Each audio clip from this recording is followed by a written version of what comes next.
બોટાદ નગરપાલિકા ward number 9ના અપક્ષ ઉમેદવાર છત્રજીતભાઈ ધાંધલનો સન્માન સમારોહ યોજાયો। બોટાદ નગરપાલિકા વોર્ડ નંબર 9માં આજરોજ બારોટ શેરી વિસ્તારમાં અપક્ષ ઉમેદવાર છત્રજીતભાઈ ધાંધલનો સન્માન સમારોહ યોજવામાં આવેલ હતો।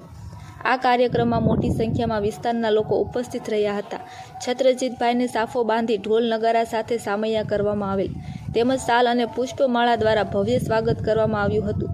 લોકોમાં અનેરો ઉત્સાહ જોવા મળ્યો હતો। રિપોર્ટર જયદેવી મંદિર।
છત્રજીતભાઈ મહેન્દ્રભાઈ ધાંધલ વોર્ડ નંબર 9માં અપક્ષ ઉમેદવાર અને કોર્પોરેટરમાં હું ચૂંટાયો છું। અત્યારે અપક્ષ ઉમેદવાર તરીકે બોટાદમાં સારામાં સારી લીડથી તમે ચૂંટાયા છો। આજે આપનું સન્માન થઈ રહ્યું છે, શું કહેશો?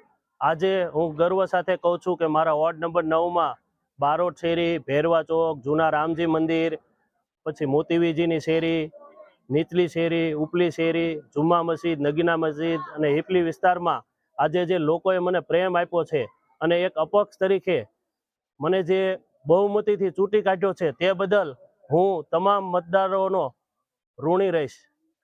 આપનું જે સન્માન થઈ રહ્યું છે અને આપને એટલી લેખથી જીતાડ્યા, આ પાછળ આપનું કાર્ય શું રહ્યું હતું?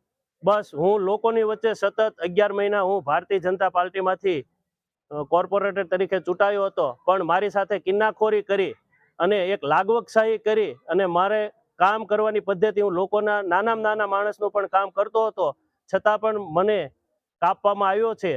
તો ત્યારે મને વોર્ડના તમામ મતદારોનો સાથ સહકાર મળ્યો છે અને જંગી બહુમતીથી આપ જોઈ શકો છો કે લીડ અપાવી અને અત્યારે સન્માન સમારંભમાં પણ ભાઈઓ અને બહેનો મોટી સંખ્યામાં ઉપસ્થિત છે। આવા તો હજી ઘણા કાર્યક્રમો આપ જોશો।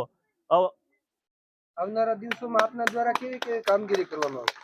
આવનારા દિવસોમાં હું મારા વોર્ડ નંબર 9 માટે રાત દિવસ અડધી રાતનો હોકારો બની ગમે ત્યારે ફોન આવશે, હું 24 કલાક એમના માટે હું તત્પર રહીશ અને એમના નાનામાં નાની સમસ્યાનું સમાધાન કરાવીશ।